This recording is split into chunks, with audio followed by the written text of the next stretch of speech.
পূর্ণগ্রাস সূর্যগ্রহণ দেখতে এখনও বাকি প্রায় ২ বছর, কিন্তু সেই বিরল মহাজাগতিক ঘটনা ঘিরে নিউজিল্যান্ডের দক্ষিণাঞ্চলীয় শহর ডানেডিনে শুরু হয়ে গেছে ব্যাপক প্রস্তুতি।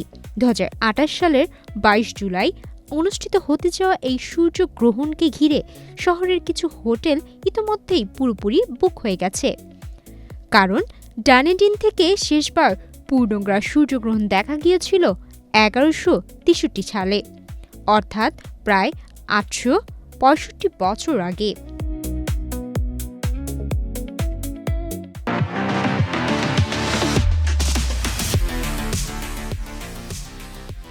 জ্যোতিষবিজ্ঞানীদের তথ্য অনুযায়ী ২০২৮ সালের ২২ জুলাই বিকেল ৪টা ১৭ দক্ষিণ নিউজিল্যান্ডের বিস্তীর্ণ অঞ্চল থেকে পূর্ণগ্রাস সূর্যগ্রহণ দেখা যাবে। প্রায় ২ মিনিট ৩১ সেকেন্ডের জন্য দিনের আলো ঢেকে যাবে চাঁদের ছায়ায়। নিউজিল্যান্ডের অন্যান্য অঞ্চল থেকেও আংশিক বা পূর্ণভাবে এই গ্রহণ দেখা যাবে।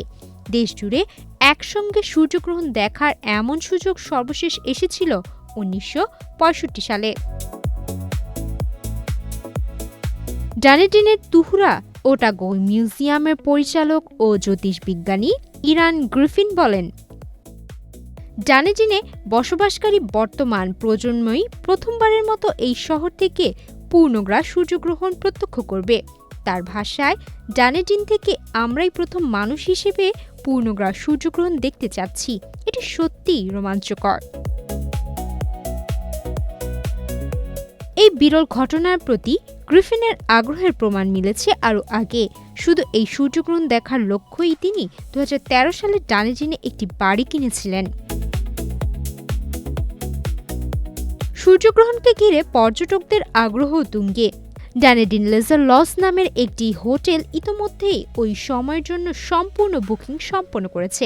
হোটেলটি বিশেষ একটি প্যাকেজ চালু করেছে, যেখানে অতিথিদের সূর্যগ্রহণ নিরাপদে দেখার জন্য বিশেষ সুরক্ষা চশমাও দেওয়া হবে।